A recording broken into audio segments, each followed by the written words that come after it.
Keep rolling with Coach Spavital. Raise your hand. We'll bring the mic around for you. We'll start here in the middle with Sam. Jake, how valuable has the use of the tight end H-back, things you guys have been able to do successfully this year, how valuable has that been to your offense? It gets us more multiple.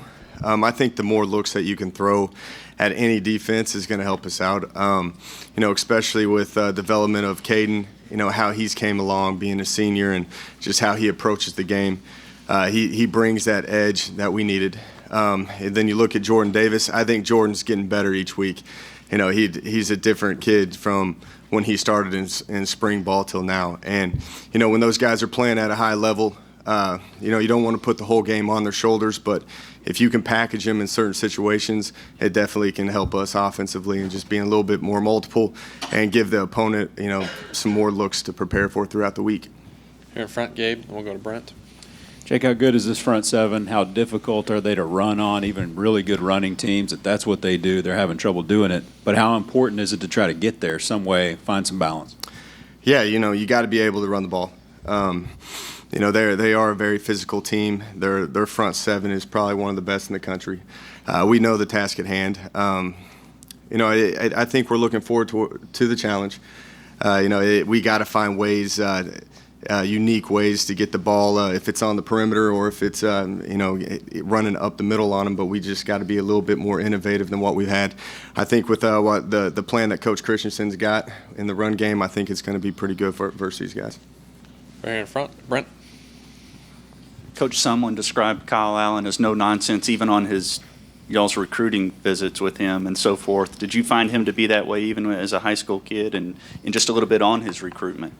A little bit. I think Kyle's got a good personality at the same time. Like you talk about no nonsense. When he was on his official visits and his unofficial visit, he just kind of likes to get a lay of the land. He's just kind of looking around and seeing what we have to offer and just kind of getting all of his questions answered. But once you get to the point where you are past all of that stuff, he's a normal kid. He's got a great personality. He's pretty humorous at times, and he likes to be a little jokester at times as well. But Kyle's got a great personality, and he is no nonsense when he's on the field. But you can get the other side out of him easily. Do you have an example of him being a jokester? That's more locker room talk right there. Staying in front, Kate, and then we'll go to Daryl. Jake, what did you take away from 59-0 last year? How did you see Kevin handle it? And why do you think this program is in a better position now than it was when it lost that game? Yeah, definitely when you lose 59-0, there's got to be some evaluations going on. And, that was something that we kind of handled in the off week after that last year. But now, I think we're a completely different team.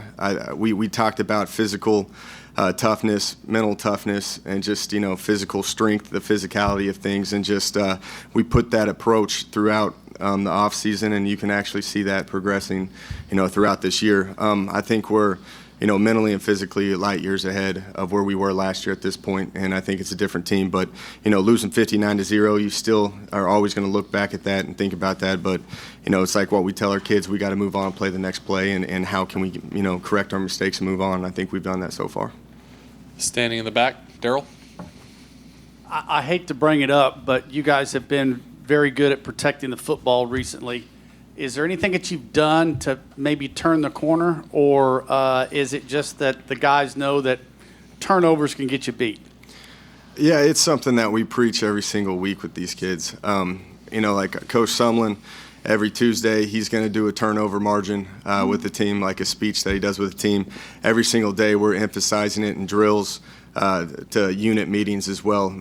They understand the importance of the turnover margin and taking care of the ball because, majority of the time, if you're going to win the turnover battle, you're going to end up coming out with the win. So, it's definitely something where they probably get annoyed of how many times we just drill it in their head, but, it is very important to take care of the football. Middle aisle, Sam. You mentioned having to evaluate where you guys were after that loss last year, but did you personally, as an offensive coordinator, have any doubt in terms of what you were doing schematically, or did you just continue to have confidence and just figure you'd make changes from there? How did you guys deal with that after the way it ended? Schematically, we really haven't changed much. It's just added personnel that we've had. Last year, I thought just, the mentality of us, I thought we kind of just gave in a little bit at the end of the year. Once we went through that eight-week stretch, we started off hot 5-0, and then we lost 3 straight. You could kind of see that it took a toll on the kids. And, mentally, we just got to become tougher with that point. But is that what you're trying to get out of that question? Well, I was kind of curious if it shook your confidence personally. No, it's something, this offense, I've seen it work for 25 years now with just what Mike Leach is doing. Mike Leach is still calling the same exact plays that he called at Texas Tech, and he's having some success at Washington State still with it. And, we know that the offense and the scheme works. We just got to get the right guys in the right spot, and we got to make sure that we play with that edge. Stay in the back, Daryl. Can you kind of assess Reggie Ragland just a little bit and how much chaos that guy can cause?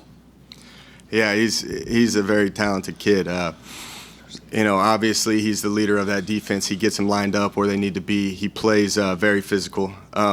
Thing that makes him unique is that he's a dominating force in the run game, but he is capable of pushing out there and covering receivers at times. So, he's a guy that they don't have to sub in and out because he can match with the inside receivers at the same time filling the run. So, he's definitely one of the better players that we're going to see this year. Go to the middle left, Suzanne. Hey, Jake, when you're talking about Mike Leach in the offense, he also didn't play a lot of tight ends and traditional running plays. So y'all were talking about doing that in August, and now it's midseason. How do you assess the physicalness of your offense and where it is as opposed to where y'all wanted it to be? I think we were a lot more physical as a unit, and a lot of that has to do with the perimeter. And if you look at some of the success that we've had in the run game, it's based off of how those receivers are blocking downfield. And, I think Coach Moorhead's done a great job at, making that an important part of what we do offensively. And, some people say that, if you don't have a tight end in the game, you can't be physical. We disagree with that. We should be physical at all spots, regardless of what personnel that we have out there on the field.